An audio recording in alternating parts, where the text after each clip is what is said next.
The House in uproar tonight as its speaker loses a fight within his own caucus. Republican candidates on parade and the ISIS intervention dilemma. All tonight on Washington Week. On Capitol Hill, the clock ticks down at the Department of Homeland Security. There are concrete, dramatic consequences for the homeland security of this nation if we allow the funding of the department to lapse.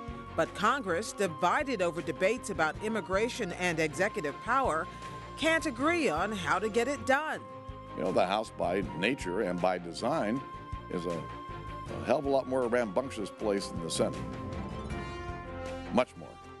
The ISIS dilemma deepens. This is a spreading cancer, creating instability from Iraq to Nigeria and nervousness in America. I have homegrown violent extremist investigations in every single state. As the world debates what to do next, and Republican presidential hopefuls debate existential and political threats. I want a commander-in-chief who will do everything in their power to ensure that the threat from radical Islamic terrorists do not wash up on American soil. We could have had Hillary here, but we couldn't find a foreign nation to foot the bill. Covering the week, Michael Duffy, executive editor of Time magazine. Dan Baltz, chief correspondent for The Washington Post. Juana Summers, congressional reporter for NPR. And John Harwood, chief Washington correspondent for CNBC. Award-winning reporting and analysis. Covering history as it happens. Live from our nation's capital, this is Washington Week with Gwen Ifill. Once again, live from Washington, moderator Gwen Ifill. Good evening. House Speaker John Boehner was on the receiving end of a hearty slapdown late this afternoon as 52 Republicans joined the vast majority of Democrats to reject a stopgap plan to fund the Department of Homeland Security before a midnight deadline. Republicans wanted to force Democrats to back down on GOP immigration reform, on Democratic immigration reform provisions attached to the bill. Before today's vote, Boehner said Senate Democrats were to blame. I just think it's outrageous that Senate Democrats are using Homeland Security funding for blackmail to protect the actions of the president, where the president himself said he didn't have the authority to do this. But in the end, the Republican majority could not muster the votes for Boehner's compromise, a 3-week extension, perhaps that's because the threatened shutdown would really not shut anything down. John Harwood spoke earlier today with Republican Senator Orrin Hatch. Some of the executives will have to work and get paid later, but it is essentially self-funded. So anybody who wants to make a big fuss about that really doesn't understand the budget, doesn't understand the self-funding mechanism of DHS, the Department of Homeland Security. Maybe so, but optics matter, and it may not matter if Hatch is right, John. It doesn't matter, and the effect is much more likely to be political than on American security. But look, Republicans are not going to be able to blame this on Democrats. They officially made this their strategy when they were funding the government last fall or after the last election. They funded the entire rest of the government through September 30th, except for the Department of Homeland Security. So there would not be a government shutdown, to be clear. That's right. Not an entire government shutdown. But they did it explicitly for this purpose. The challenge for them is that they have so much ideological intensity in their party, so much antipathy toward President Obama and his agenda, that it's difficult for them to do the normal things you do when a party is in control of Congress. And Pew Research took a poll last week and said, is either party too extreme? 50% said Republicans are too extreme. 36% said Democrats. That is not good for Republicans as they look to 2016. So, Juana, let's take this apart. The Republicans had the biggest majority margin that they've had in 70 years. John Boehner has, they said, about 20 or 25 intransigent members of his caucus who don't do anything he says.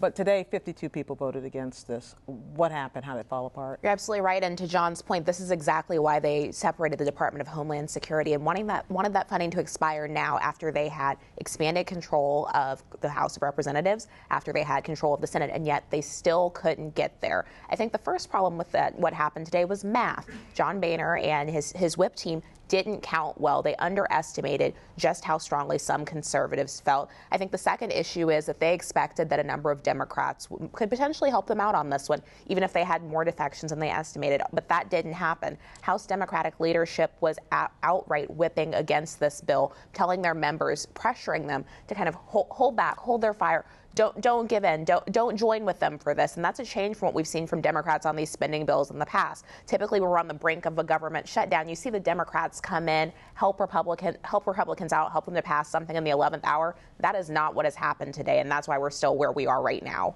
But earlier today, the Senate passed a clean, as they call it, Homeland Security bill with the immigration stuff in it, but the House couldn't do it. What was the difference between McConnell's caucus and Boehner's caucus? Well, first of all, Mitch McConnell's got a bunch of members in states that aren't so conservative, who are up for re-election in 2016, who don't want to be caught out as responsible for a shutdown in a case like this. That's one difference. The other is the one that John Boehner said that we played in the intro. The House is more rambunctious. It is more aggressive than the Senate. And John Boehner's got a caucus that is on fire for what it considers conservative principles, and he can't control them. Which couldn't have been a surprise, though. Absolutely. As much as this is alarming, given that we have just, what is it now, less than 4 hours until the department runs out of funding. East Coast time, yeah. East Coast time, right.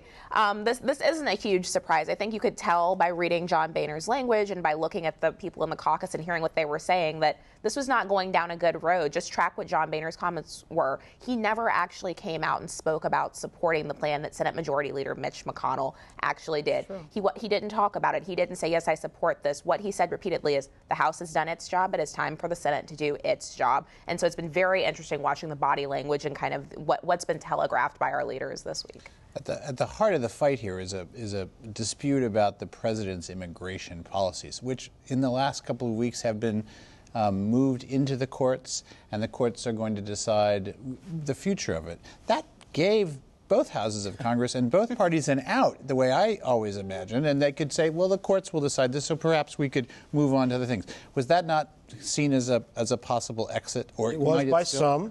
John Cornyn, the Republican whip, said that was an out for Republicans and they should let the courts do their job. Lindsey Graham begged members of his party to take that lifeline from the courts. But you've got people whose view of President Obama and their view of how he's using his power as president is such that they think if they do anything that seems to acquiesce in the use of power as the president's pursuing it, that somehow makes them a renegade to the conservative cause, subject to a potential primary challenge. They're not going to tolerate it. What does this tell us about the speaker at this point that we perhaps already knew or don't know at this point? And secondly, going forward, looking at potential fights later in the year, where are we headed? It's not a particularly good road, and I think that if you were a member of John Boehner's leadership team or the Speaker himself, you're not really happy right now. This was another case of House Speaker John Boehner being tested. Republicans have the new Republican Congress with a mandate where they said they're going to govern and stop having these spats, and yet here we are again having another discussion about Republicans painting themselves into a corner. And so don't bet all your money on tax reform. That's a short answer. Well, but by the time we get to the West Coast here, this may be resolved. Is there a path forward to resolve this? Is there anything, a plan C? It didn't sound like one when I left the Hill about an hour or so ago that there was actually a plan C out there. The most likely option of those on the plate is that House leadership will start asking their members about a 7-day continuing resolution. So give them one more week to figure this all out. But a lot of members still have said, we don't really have the appetite for that. We don't want to vote on anything that's not going to deal with the president's actions on immigration, which is really what's at the core of this and his fight. actions on executive action. That's really part of what's driving them. But at some point, John Boehner may have to do what he did during the fiscal cliff showdown when his alternative was smacked down by his own caucus, and that is to put on the floor a plan that a majority of Republicans don't support, violate the so-called Hastert rule, let it pass with some Republicans and a whole lot of Democrats. That is a way out that could work. It's of some risk to John Boehner in terms of holding his speakership, but he might be forced to do that at the end. John, can I ask you a political question about this as we look forward to 2016? I know at this point the assumption is this is such a mess that the Republicans are going to get hurt for it. Republicans look back at what happened in 2013 with the government shutdown when everybody said this is going to kill the Republican Party.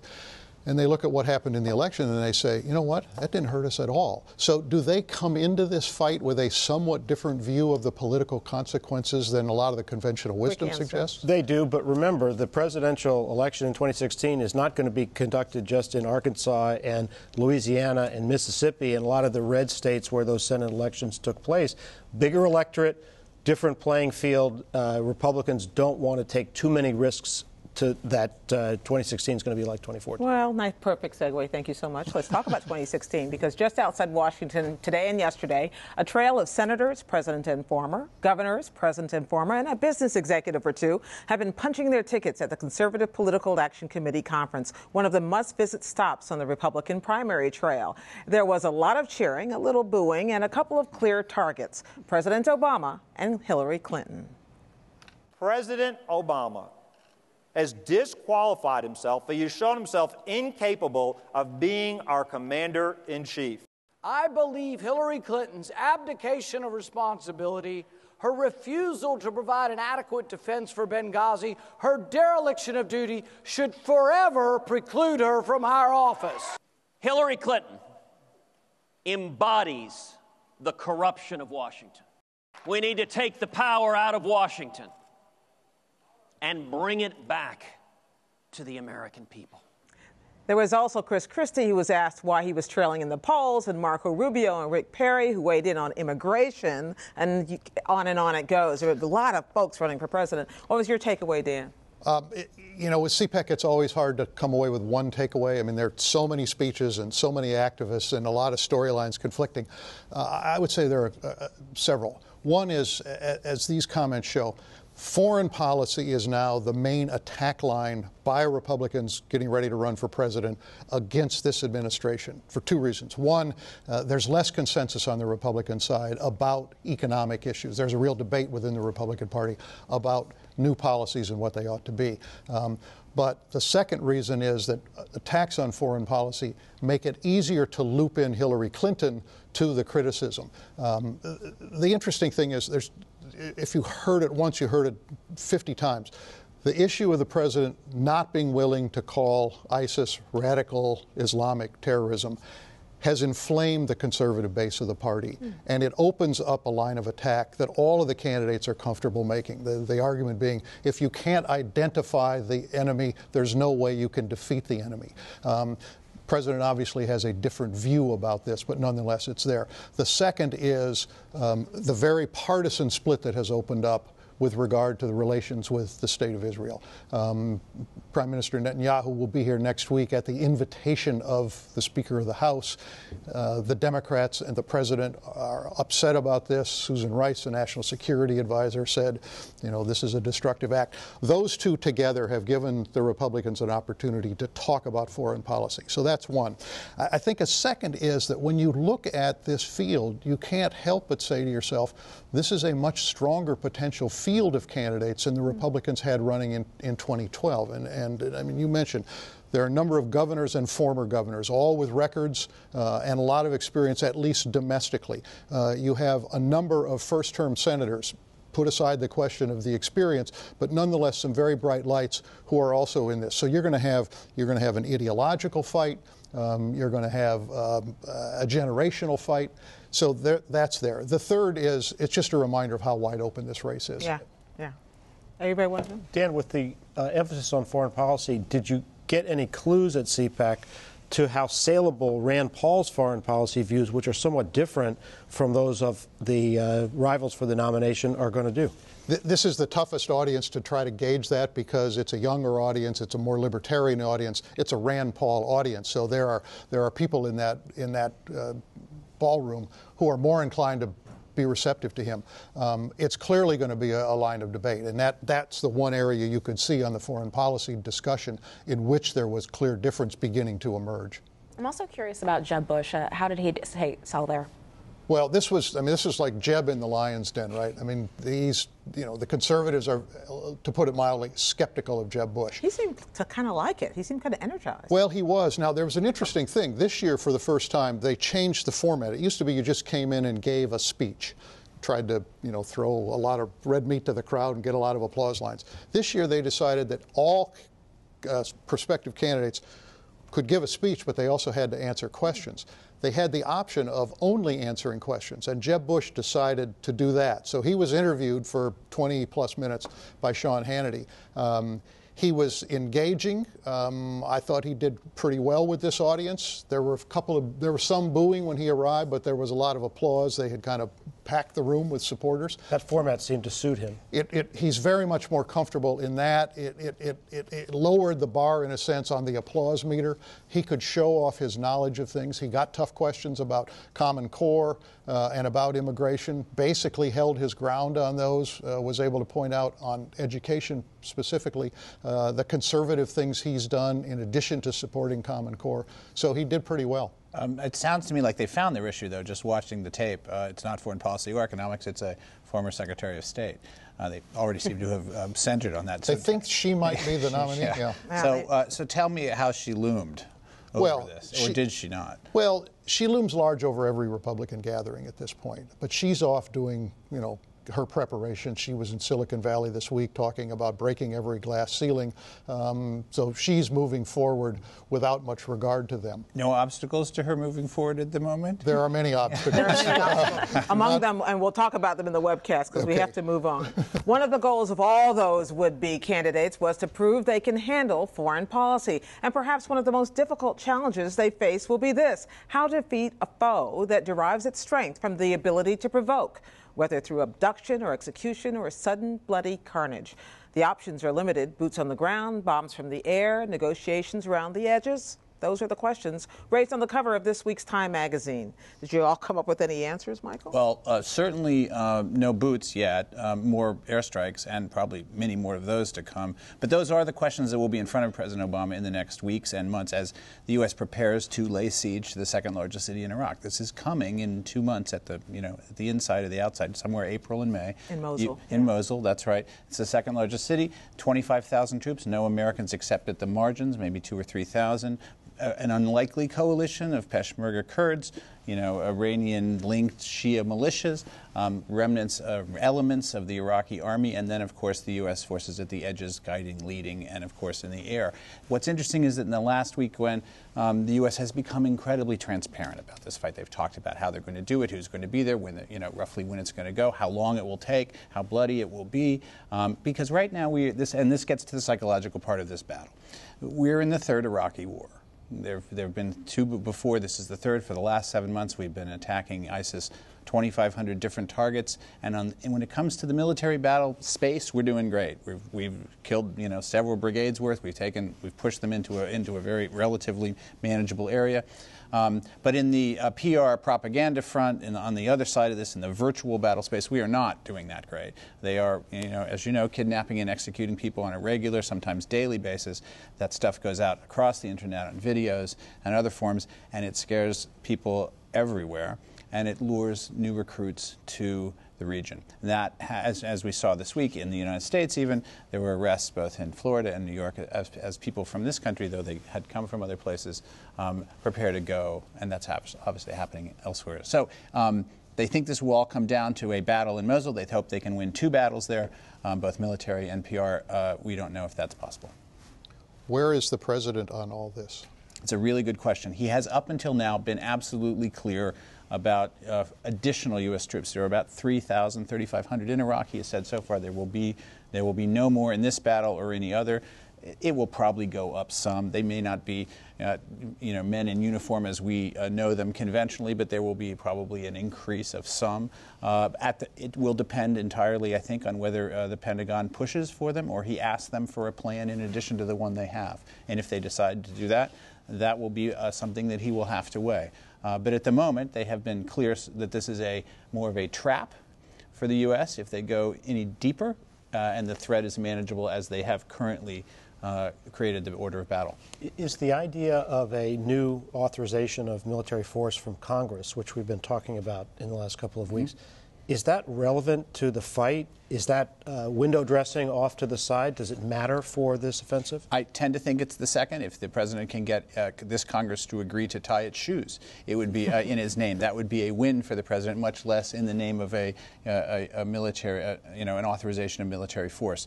I'm guessing that the Congress will have the same kind of divides about the limits and the tactics that they have about some of the things you talked about earlier, and that they will not get that, though there is a consensus for this fight in the Congress. That doesn't mean they can actually get an authorization, I think. He would love to have it, but I don't think he feels he needs it. Very quickly, is everybody sitting back and waiting for the region to act, perhaps for other nations to step up first? ISIS has made some mistakes, and one of the ones they've made is they've beheaded people from Jordan and now 21 Egyptian Coptics. That has led governments in both those nations to get involved, but whether they will get involved more deeply is unknown, and I would guess unlikely. Fingers crossed, though. Thank you very much, Michael. Thanks, everybody, as well. We have to go now, a little early because of pledge. But as always, the conversation will continue online. That's on the Washington Week webcast extra, where, among other things, we'll talk about the FCC's net neutrality decision, and you can also find Pete Williams' behind-the-scenes take on the Supreme Court justice known as the notorious RBG. That's at pbs.org/Washington Week. Keep up with daily developments with me and Judy Woodruff on the PBS NewsHour, and we'll see you here next week on Washington Week. Good night.